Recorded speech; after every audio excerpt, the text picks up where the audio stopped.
Alright, hello everybody, welcome to the Sports Bay Show. I am your host, Byron. We have a special edition show today. What's up, man? How's it going? Good. I hope you're staying safe in these times. Yes, trying to do my best, with the fam. We just actually bought some baseball gloves today. So there you go. Gonna teach the girls how to throw and catch a little bit. So there you go. Beyond that, just 96.9 The Game Orlando radio host and Magic pregame host Brendan Kravitz on joining us, and we got former World Series pitcher with the Red Sox Brian Corey on shortly after him. So let's get right.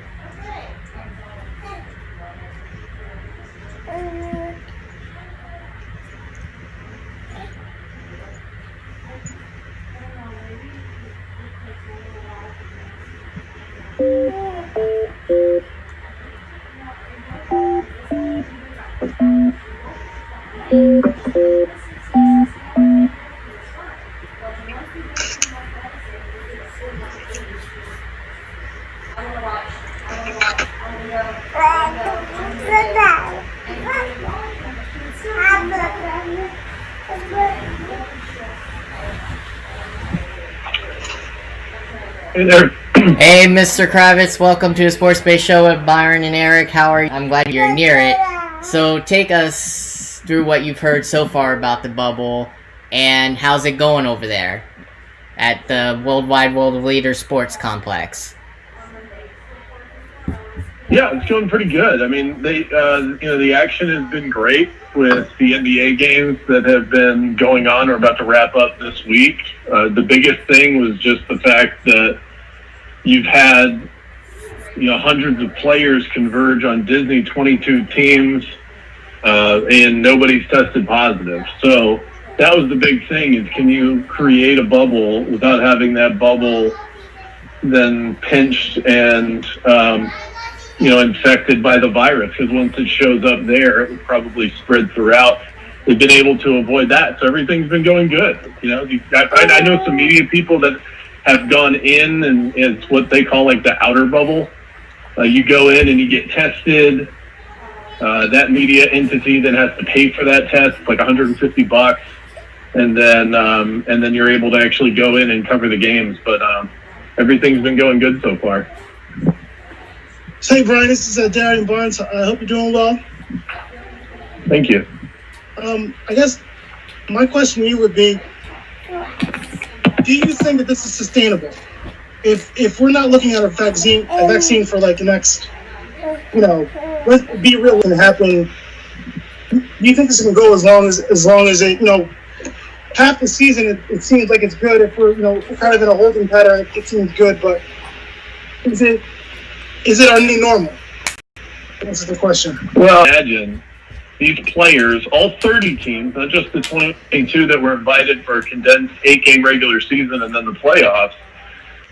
At that point, you're playing a couple of regular season games, and then, boom, you're right there trying to achieve your ultimate goal of advancing in the playoffs in the NBA.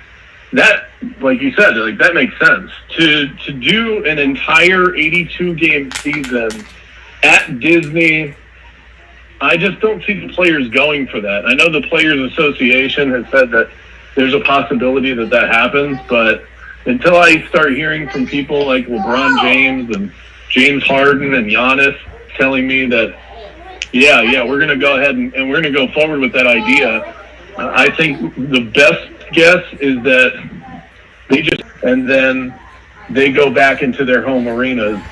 We'll see what fan attendance looks like by then, but I mean, I'm guessing as much as you guys are in terms of what life is going to look like in February, Yeah.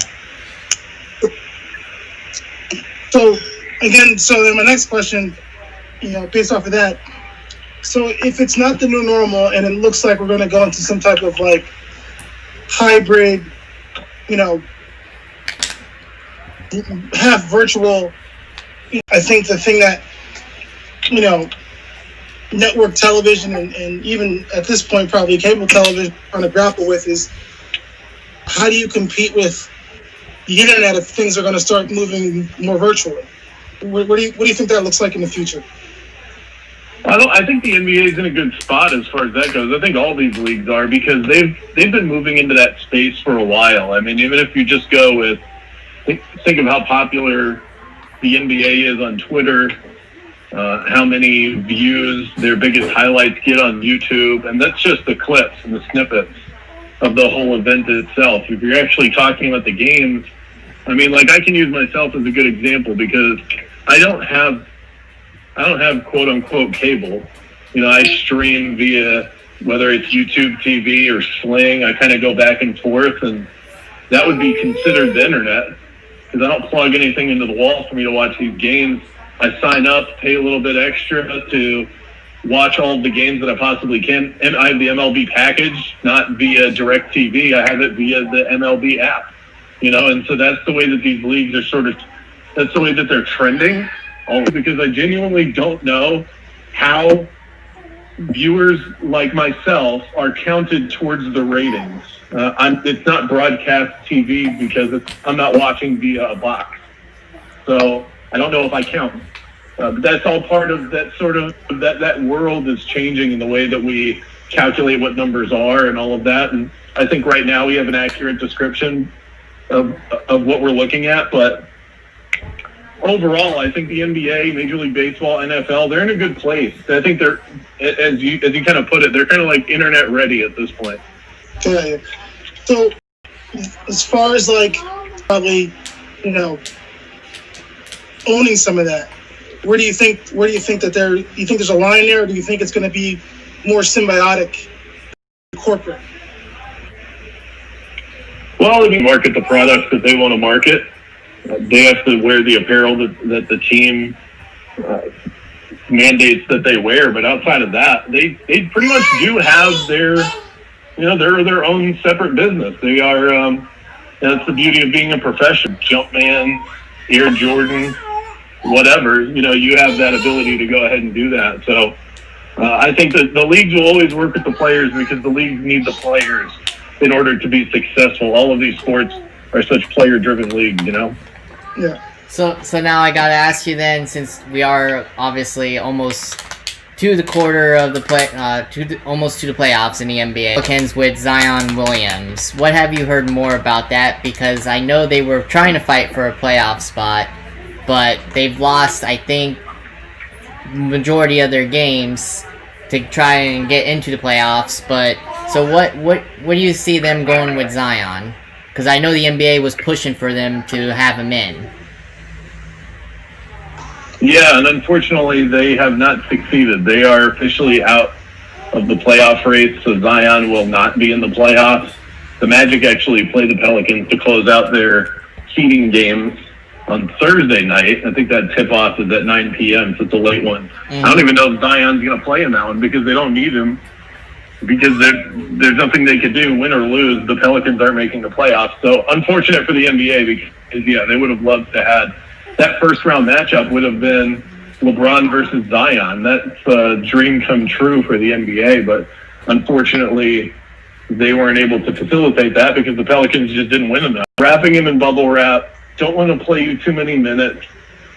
His conditioning clearly wasn't there, and so some of that made sense, but he's been playing great. And look, we're going to look years down the road, as long as Zion remains healthy throughout the course of his career.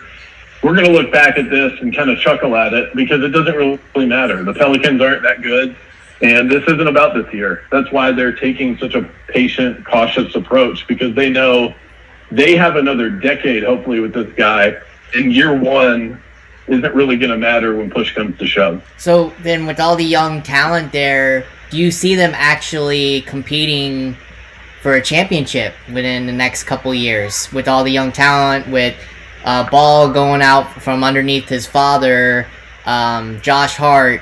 I think they can compete. The West isn't getting any easier. The Lakers are still going to be good for the next couple of years. The Clippers are really good. The Mavericks are probably a step or two ahead of them with the talent that they have with Luka and Kristaps Porzingis. But the Pelicans are set up as well as anybody else. not only do they have that young talent, they also have the biggest budding star in the league. And one thing we know about stars in the NBA is that they attract other stars. Now, New Orleans might not be the biggest market, but Zion, I don't think, is going to have any trouble luring somebody else to come to Bourbon Street and play basketball with them. So they are set up to be very successful. The key for them is going to be convincing Zion that this is the place to spend your career, because we've seen a number of athletes in the NBA that have been that huge, big star that have moved on and gone elsewhere. We saw it happen twice here in Orlando with Shaq and Dwight. The Cavs had it happen. Seen these players go, I think I can be successful elsewhere. So that's what the key is. They don't need to do it yet, but every day matters for the Pelicans, and convincing Zion that he should stay and that's the place to set up shop, and that eventually they probably will win a title. Who do you like out of the East? Oh, I love the Toronto Raptors. I think they are just a basketball clinic. It's amazing what they've been able to do without Kawhi Leonard. But I've said the Milwaukee Bucks all along, so I'm confident that it would not surprise me at all. And it would be one of the great stories that we've ever seen in sports. How do you lose a top 3 player in the world, not replace him, and then get right back to where you were the year before in the NBA? We've never seen that happen, so that would be an incredible story. But Giannis is just on another level right now. I don't think there's anybody that can really stop him. He's probably going to win MVP and Defensive Player of the Year, which is, I don't think we've seen that since Michael Jordan did it. So, I mean, he is just, he's otherworldly, and the Bucks. Now, before we let you go, you're at the tough West now. Who do you see coming out of the West? So I've been watching these bubble games closely, and I just can't buy in to the LA Lakers. They're just missing something. I can't quite put my finger on it. I think it's a bit of toughness. It's an edge. It's just they feel like a bunch of spare parts. LeBron and Anthony Davis are great, and they're going to win a bunch of playoff games. But the Clippers, to me, just seem like they're better constructed. They feel like a championship team. When Kawhi Leonard and Paul George are out on the floor, not only are they great offensively, but they can shut down your best players on the other end. They can shoot the three. They kind of have they go super deep. And we haven't even really seen it all in play because it took them so long to get everybody on the floor in the regular season. And then when we got into the restart, Montrezl Harrell wasn't playing right away. Lou Williams had that incident in Atlanta where he went to a strip club to buy chicken wings, so he came back and had to quarantine. Yeah. And so we haven't really seen the Clippers at their full allotment. This is the best team, probably the second best team in the NBA. I still think the Milwaukee Bucks are better, but the Bucks and the Clippers, that's my pick to play in the finals, gentlemen. Definitely, very good pick. I hope to have you on again if you don't mind coming back on again sometime. Yeah, I'd love to. Thanks, guys. Definitely. Thank you very much. We appreciate it. Take care. Enjoy hearing about the bubble. I know I'm sure you wish you could be there right now, watching the games closely and getting quarantined, right? Yeah, I'm sure you want to watch all that action. Maybe for a couple days. But yeah, thank you again, and we appreciate it. And we'll be in contact soon. Okay, thanks, guys. Bye. Bye. Brandon Kravitz, everybody, 96.9, the game host over there in Orlando, plus Orlando Magic pregame host. So glad he could join us, talk some little NBA because we don't do much of that here. But it's great to hear. I mean, what we're doing with Zion is, I've heard this term before too. It's aggressive parenting with him. That's what they're doing. They just need to let him play. Don't you think? You know, sometimes when you temper an athlete, you sometimes take away some of the intangible things that make them great without knowing it. So it's a balance. I mean, with that being said, if you're going to put, millions and millions of dollars into someone, you're going to make that kind of investment. You're going to watch your investment closely. So it's a balance, Yeah. you sign a contract, you kind of sign your life away. But you also are still a person. I did like though his pick out of the East though, Toronto, and nobody's talking about Toronto. Not even the analysts are talking about Toronto. They ever since Kawhi left, they forgot about Toronto. Everybody, but they got a good coach there, Nick Nurse, same system, same amount of players, just without Kawhi. I really like that pick. I really do. Out of the East. Yeah. Milwaukee too, with Giannis. Well, that's kind of a given. They're kind of they're probably the team to beat in the East. But here's the thing, though. It's gonna be fun. But here's the thing, though. Will they have enough to make him want to stay, though? He's almost in his free agent year. Will they have enough to keep him? That's the thing. That's the question, right? Because it's a small market town. Yeah. Out of the West, I agree with him. The Clippers, the Lakers are missing something. I mean, I've seen highlights and I've heard from all the analysts. Anthony Davis don't have that mentality in the fourth quarter. I've been hearing this a lot, and it's true. I've seen it, especially against the Clippers. He seems to disappear in big moments. So it's mainly all on LeBron.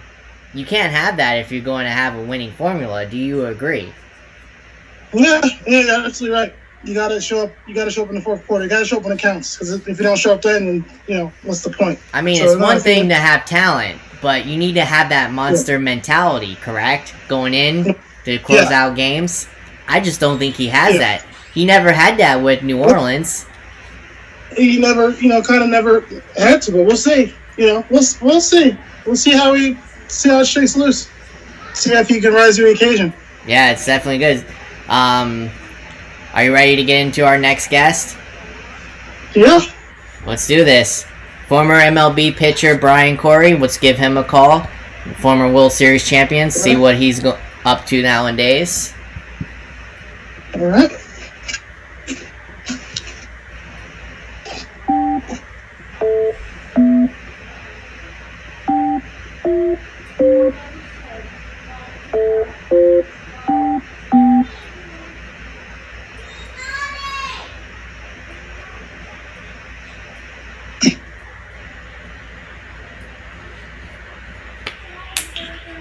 I'm doing outstanding. How are you guys doing? Excellent. Staying safe. I hope you are as well, you and the fam.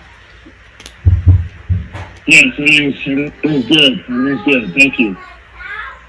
Hey, it's Darren Barnes. Just want to say hello to you, Brian. Glad to hear your family's doing safe. Thank you.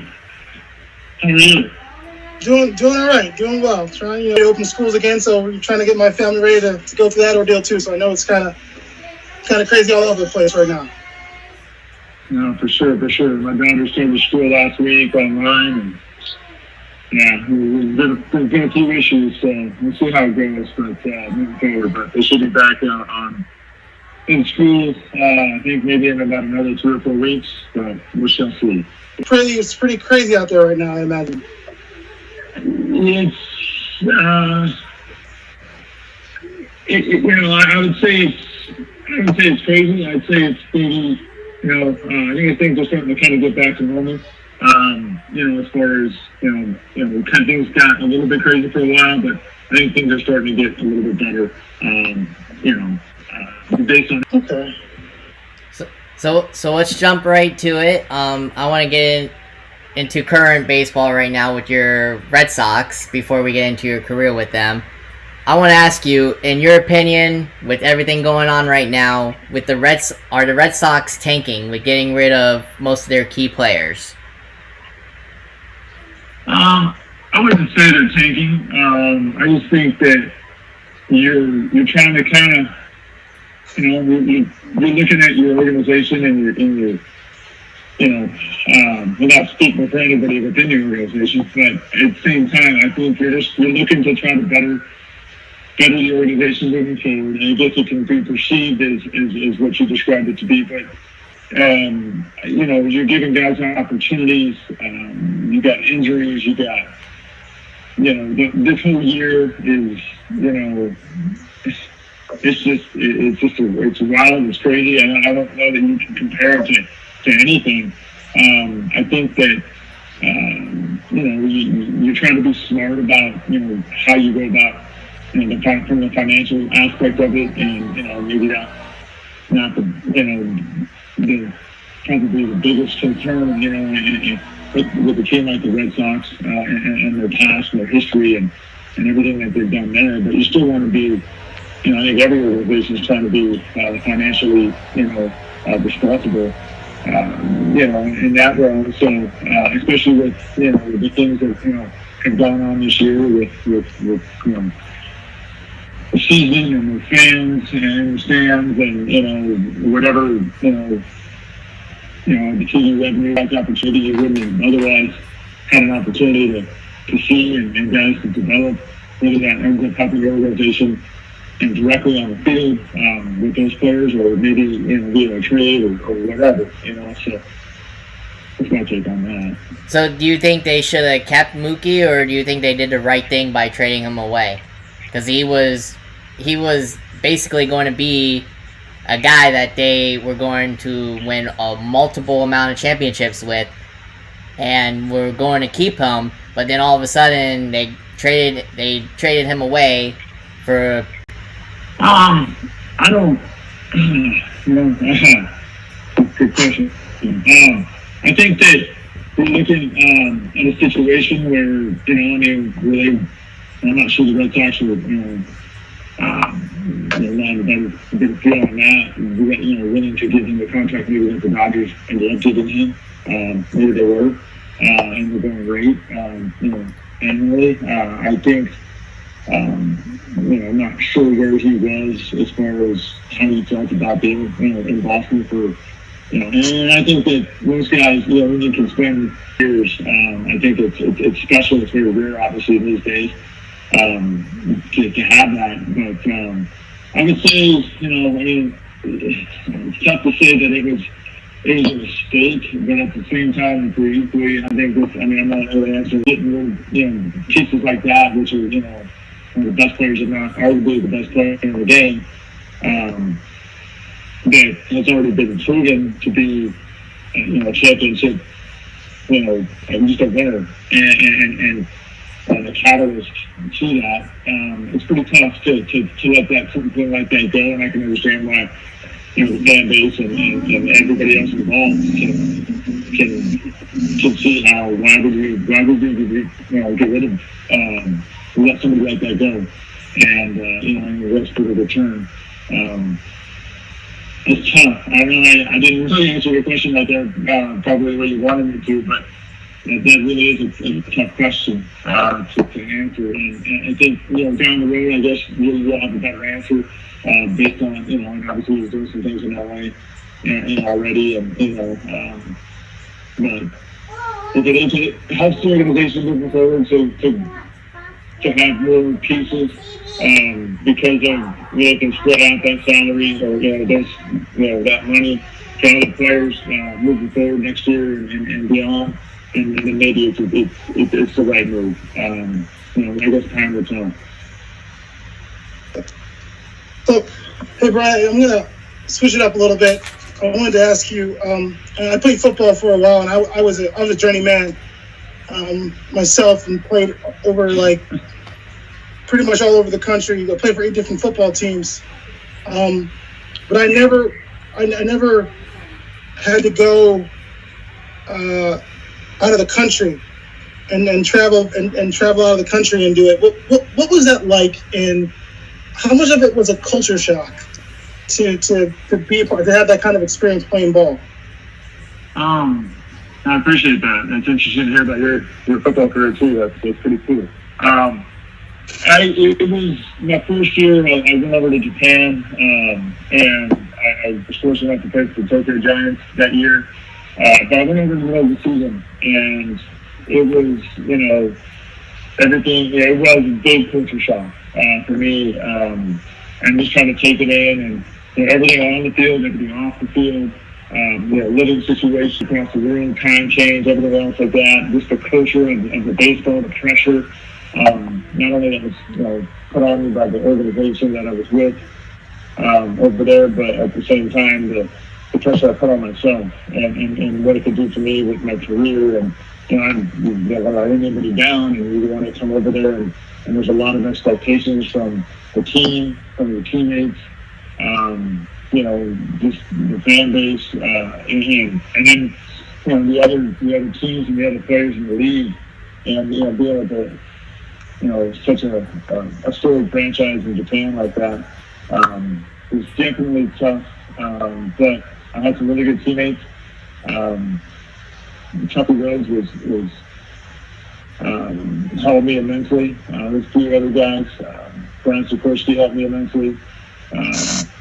But they just really helped me adapt and really understand, just everything that I was, struggling with was like, hey, this is how the best way to get through it. It's still accurate, and it's still, it was a lot easier, it was a lot better, different atmosphere, but, and everything that I'd gone through between those 6 years, and went back to the Red Sox office at the beginning of 2008, which was really special moment for me, to be honest.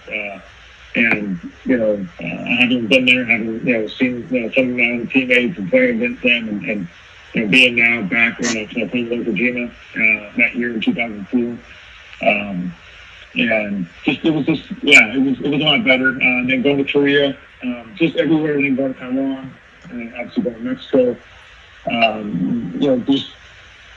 I'm blessed. I feel blessed to have the opportunity, because I don't know that I would go to any of these countries, maybe not Mexico, but over in Asia, had I not been playing baseball. And baseball's been so good to me, and each country over there is different. They have their similarities, but they're also very different and diverse with their history and their heritage and the baseball level, the different years. Korea, I think Korean baseball started in 1983, and Japan's been around a lot longer, and Taiwan longer than that as well. So it's just been here obviously, but I think I don't know if anybody's been watching the KBO games on ESPN, but middle of the night. But there's some pretty good players over there.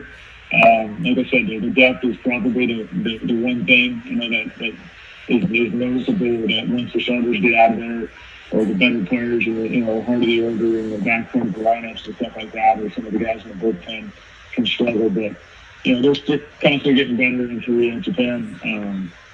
It was a blast, and I'm so grateful and thankful for the opportunity. So I'm not going to answer, but I'm going to make sure I got that out. So, do you have a memorable moment in your career besides winning the World Series with the Red Sox? Yeah, that's a no-brainer for me. It actually took place in Finland. I was with Texas. Came in, I just got called back up. Everything I had gone through by being released by the Cubs in spring training, and then the way I ended up getting to be with Texas. At the end of spring training was, it's too long for this interview, but of a story. But at the same time, going through, going back to AA, having not been, AA for 9 years, back to AA with Texas, and then there for about a month, I get a phone call, and I'm going to meet the team in Boston. And my first game, I pitched for the Rangers. I came in and finished up, cleaned up an inning. Got a strikeout, and then went back out and struck out the side. And eventually to earn my first major league win. And so I was in a third. I had 4 strikeouts. I kind of silenced Fenway Park, and it was amazing. I got my first major league win, and that night. And after everything I'd been through, my first year in the big leagues was 1998, and here we are in 2006. We released in spring training that year, first time in my career. Go back to AA and just like, what in the world's going on? And all of a sudden I'm in Fenway Park, and I'm pitching, and then I get my first major league win, and it was just hands down really, really special moment for me. You know, my wife flew in and was there. And being a diehard Yankee fan, as she was, at the time, I guess the Red Sox was that much more special. But she had quickly transformed because later, a couple months later, I was traded over to Boston. So, amazing time, best time in my career, hands down, without question. Was my time in Boston, even as a visiting player. It was just really just no city, and it's pretty near and dear to my heart, and sharing. Cool. So I'm going to change up my question for you a little bit. Being that you were in all those different countries, and while you're in all those different countries, you're playing a familiar worldwide game, and maybe how I know you were saying the culture's different, and there are little nuances to every team, in every country. How do you approach now, in your older life? How do you approach language, and how do you look at the language barrier? Considering that you're kind of a, in some respects, like you're a world traveler. I actually just had a conversation about this. Kind of a story about, as I'm coaching now in Oakland, and I was my first year. I was coaching. I was in Vermont. I had a bunch of young Latin guys as well, and my Spanish isn't real good, but I'm able to connect, and I think still able to connect with the players and with the pitchers that I was working with at the time and continue to work with. And I think the language barrier, whether it be, whatever language it is, outside of your, anybody's native language, and with the baseball aspect of it, you can act out things, you can show things, you can demonstrate, and everything, that doesn't change. Being able to express that, and then, it makes it a lot easier, so that doesn't, language barrier isn't as tough there. What I'd like to maybe hit on real quick is this off the field stuff, and communicating with your teammates. Translators everywhere, for the most part. But when you're on your own, when you're out, and you're trying to go get food, or you're trying to go to the store, or you're trying to shop, or you're trying to do, something, traveling around, sightseeing, things like that, makes it a lot tougher. And but the people in Japan are so gracious and so respectful, and as long as, and really every country I've played in, every country I've been in, as long as there's if you show the ability to have, make an effort to try to adapt and speak their language, and to try to adapt some of their, they just went over the top. And that was twice where you're at home, about where you're going to go eat, you're going to order off a menu or things of that nature. But over there, sometimes like, okay, I want to stay home, or I want to go to the store and try to get food for myself, and then, think, do I want to go out? And I really want to, think about, you're over there for a long period of time. That's another part of it as well. You're over there for, 7, 8, 9 months. And, other countries, what their cultures are, but really, we're, your own country, and, your own, things that, just everything that we have here, and, just really gives a perspective of what, and everything. So the language, you can find ways to make it work, and it's the same thing when they come here. When foreign players come here, it's tough for them, and so we try to, everybody's trying to learn English, and try to, at least get a couple words in, here and there, and then you can kind of sort of bridge the gap and piece it together, and that's the best way to explain it. So, my final question to you is, and my co-host probably has one for you as well, but mine is, you battled in I think is the toughest division in baseball, the AL East. What do you miss most about pitching in the AL East, and what do you think gave you the most fits in the AL East?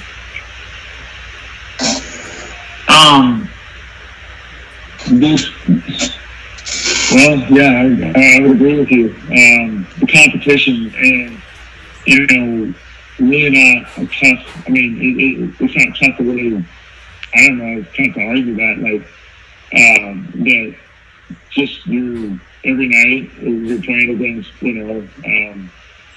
quality competition. Yeah, there's some teams, I think at the time Baltimore wasn't all that great, and but at the same time you have teams that on any given night. I mean, you're talking about major league players, and so you just never know, But just pitching in those ballparks, Yankee Stadium and Fenway and Camden Yards and. I mean, obviously down in Tampa, but up in Toronto, an amazing city, and just being able to be a part of all that. The fans, and especially you get in Toronto, sitting on the bullpen.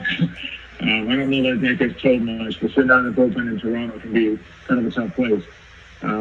You're sitting up on that little perch looking over the fence, and you got fans all over you the entire game, and from not even before the game even starts, but that's all part of it, and so, but I think the biggest fits were, just probably a couple of different players, that, but at the same time, I think Troy Gloss was somebody for me that give me a few fits. Our organization, I would say Toronto, probably for me. It really, but everything else it was a blast just to pitch in those ballparks and in those atmospheres, and obviously playing, the Red Sox coming into town just changes the dynamic for everybody and everything. You got 10,000 people sometimes sitting in the stands for batting practice, and they're all Red Sox fans.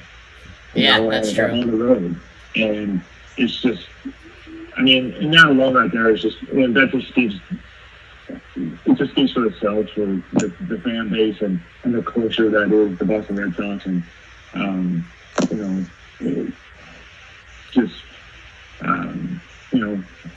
don't know. I really want to make sure that, have the opportunity with you guys here to really express my gratitude to everybody in Boston that welcomed me, and just everybody behind the scenes in the organization, the clubhouse guys, to the grounds crew, to just everybody, to everybody in the city, and all around, and it was just really special for me and my family. So, Brian, my last question really is, I'd just like to know what everybody's reading. So if you got anything you're reading, a book, a blog, it could be an excerpt, something I can check out. I'm actually rereading a book that, I'll switch gears here a little bit, but Keith Lipman, was up until this year, he was current director with the Oakland A's. Now he's in a kind of a supervisory role or an advisory role, special assistant type role.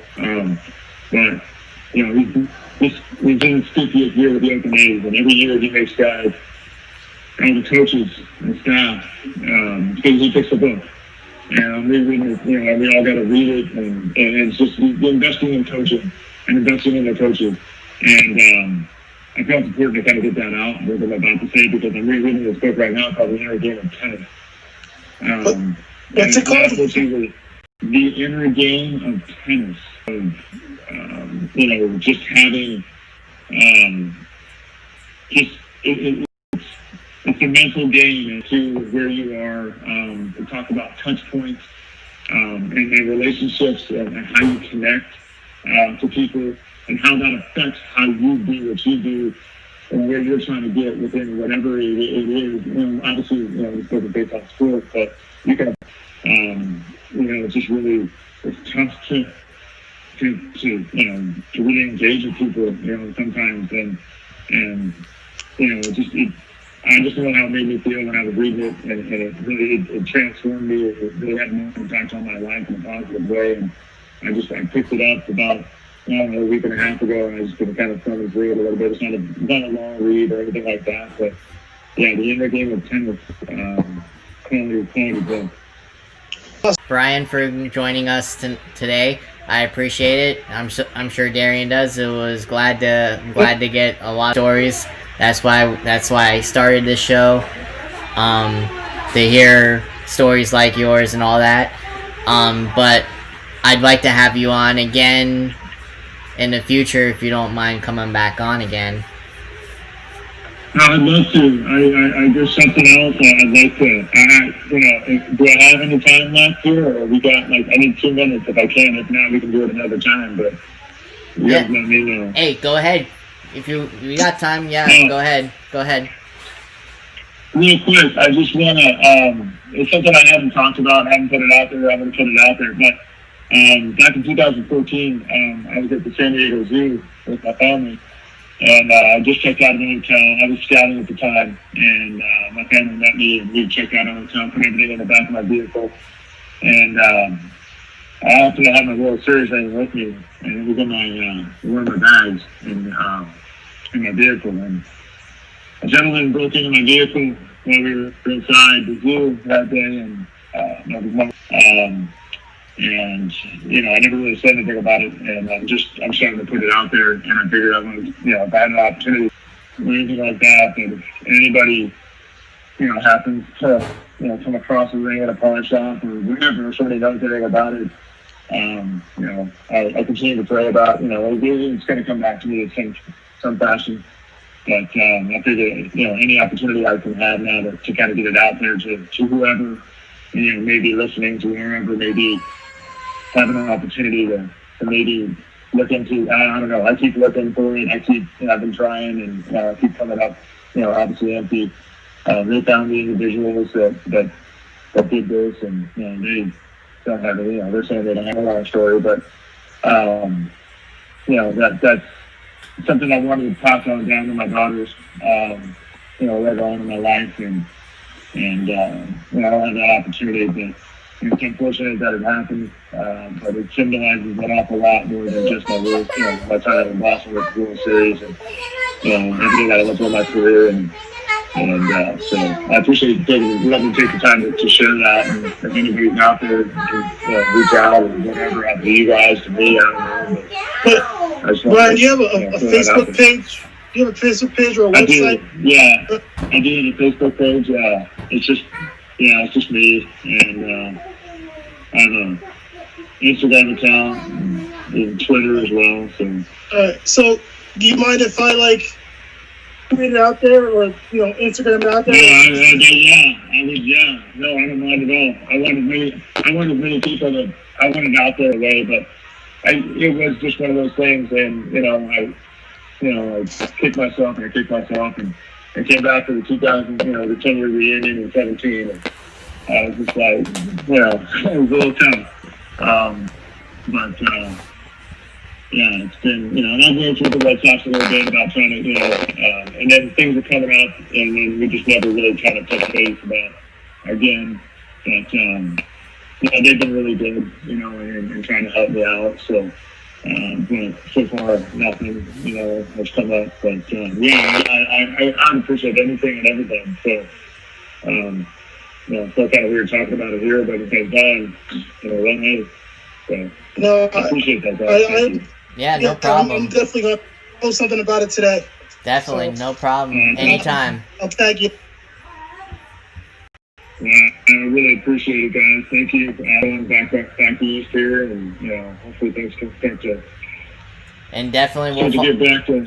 And definitely we'll follow you on Twitter if you follow us back. So we'll help you out. We'll help you out, post that and all that.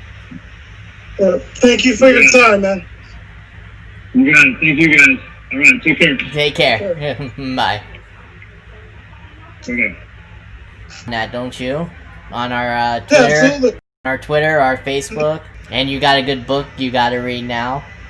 You got something out of him. You're gonna go get it now, aren't you?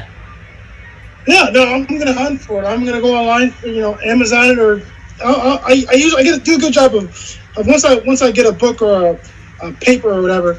I do a pretty good job of finding it online. So I'm gonna hunt for it and get it and check it out. Yeah. A guy who's traveled all over the world and picks that book, you gotta see what it's about. Tennis, yeah, and that he said. I thought it was that one. He went over kind of what the highlights of what was in it. So I'll have to go over the transcript and figure out if there's another one. But yeah, I think there was another one, but I can't remember the name of it. But yeah, yeah, I mean, a well-traveled vet. That's like I said to him, that's why I started. And as you said, the language barrier that he was a part of, and he said it himself after you asked it.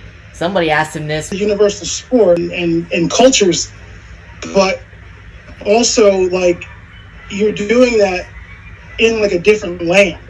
It's not like he's doing that here where he's got to understand a different culture and then go home and be a part of his culture. It's like he's doing that there, and when he goes home, he's still in that culture. So it's almost like,